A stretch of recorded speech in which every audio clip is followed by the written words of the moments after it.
കേരളത്തിൽ ജനിച്ച 9 വയസ്സുള്ള ഒരു കുട്ടിക്ക് ലോഡ് ഷെഡിംഗ് എന്താണെന്നറിയില്ല.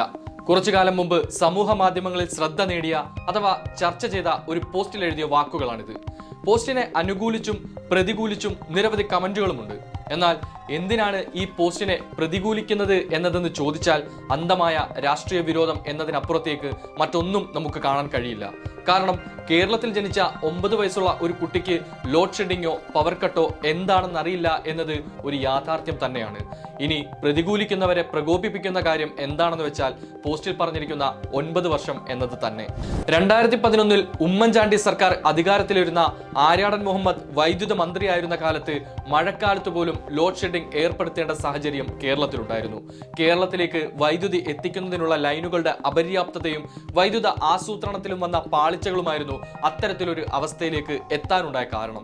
മാത്രമല്ല, കേരളത്തിലേക്ക് വൈദ്യുതി കൊണ്ടുവരുന്നതിനുള്ള 400 kV അന്തർ സംസ്ഥാന ലൈനുകളുടെ നിർമ്മാണം സർക്കാരിന്റെ നിരുത്തരവാദിത്തപരമായ സമീപനങ്ങളാൽ നിലച്ചതും പ്രശ്നം രൂക്ഷമാക്കി. കേരളത്തിലെ പവർ ഹൈവേ നിർമ്മാണങ്ങൾ ഉപേക്ഷിച്ച് ഓഫീസുകൾ പൂർണ്ണമായും അടച്ചുപൂട്ടി തിരിച്ചുപോകാൻ Power Grid Corporation of India തീരുമാനിച്ചതും ഇതേ കാലഘട്ടത്തിലാണ്. എന്നാൽ പിണറായി വിജയൻ സർക്കാർ അധികാരത്തിലേറിയപ്പോൾ പ്രധാനമായും ഇത്തരം പ്രശ്നങ്ങളിലാണ് ആദ്യം തന്നെ ഇടപെട്ടത്. കേന്ദ്ര സർക്കാരുമായി ചർച്ച ചെയ്ത് PGCIL പ്രവർത്തനങ്ങൾ പുനരാരംഭിക്കാനുള്ള നടപടികൾ പിണറായി സർക്കാർ സ്വീകരിച്ചു. മുടങ്ങിക്കിടന്ന തിരുനെൽവേലി ഇടമൺ അന്തർ സംസ്ഥാന ലൈനും അതിന്റെ തുടർച്ചയായ ഇടമൺ കൊച്ചി തൃശൂർ ലൈനും പവർ ഹൈവേ ആയി വികസിപ്പിച്ച് നടപ്പാക്കുന്നതിന് നടപടികൾ സ്വീകരിച്ചു. സമയബന്ധിതമായി പദ്ധതി പൂർത്തിയാക്കുന്നതിന് സ്പെഷ്യൽ പാക്കേജും പ്രഖ്യാപിച്ചു. കേന്ദ്ര പദ്ധതിയിൽ സാധാരണഗതിയിൽ സംസ്ഥാന വിഹിതം ഉൾപ്പെട്ടിട്ടില്ലെങ്കിൽ പോലും കർഷകർക്ക് മെച്ചപ്പെട്ട നഷ്ടപരിഹാരം കൊടുക്കുന്നതിനു വേണ്ടി നഷ്ടപരിഹാരത്തിലെ അധിക തുക സംസ്ഥാനം വഹിക്കാനും തീരുമാനിച്ചു. ഇങ്ങനെ ശക്തമായി ഇടപെട്ടുകൊണ്ട് പവർ ഹൈവേ പൂർത്തിയാക്കിയത് കേരളത്തിൽ സുഗമമായി വൈദ്യുതി എത്തിക്കുന്നതിനും ലോഡ് ഷെഡിങ്ങും പവർ കട്ടും ഒഴിവാക്കുന്നതിനും സഹായിച്ചു. ഇതുകൂടാതെ തമിഴ്നാട്ടിലെ പുഗലൂരിൽ നിന്ന് തൃശൂരിലേക്ക് 365 കിലോ വോൾട്ടിന്റെ ഹൈ വോൾട്ടേജ് DC ലൈൻ അംഗീകരിപ്പിക്കുന്നതിനും ഈ പദ്ധതിയിൽ തടസ്സങ്ങൾ ഇല്ലാതിരിക്കാൻ നഷ്ടപരിഹാരത്തിന് സ്പെഷ്യൽ പാക്കേജ് പ്രഖ്യാപിക്കുകയും ചെയ്തു. ഈ പദ്ധതിയും 2020 പൂർത്തിയായതോടെ ലോഡ് ഷെഡിങ്ങും പവർ കട്ടും ആവശ്യമില്ലാത്ത സ്ഥിതിയിലേക്ക് കേരളം മാറി. ഇതോടെയാണ് സംസ്ഥാനത്തിന് വൈദ്യുതി ഇറക്കുമതി ചെയ്യുന്നതിനുള്ള ശേഷി വർദ്ധിച്ചത്. മാത്രമല്ല, കേന്ദ്രവിഹിതം മുഴുവനായും കൃത്യതയോടെയും ഉപയോഗപ്പെടുത്താനും സാധിക്കുന്നു. കൂടാതെ ലൈൻ യാഥാർത്ഥ്യമായതോടെ പ്രസരണ ലൈൻ ലഭ്യത ഉറപ്പാക്കുകയും അറ്റകുറ്റപ്പണി വേണ്ടിവരുമ്പോൾ തടസ്സമില്ലാതെ വൈദ്യുതി ലഭ്യമാക്കാനും കഴിയുന്നു.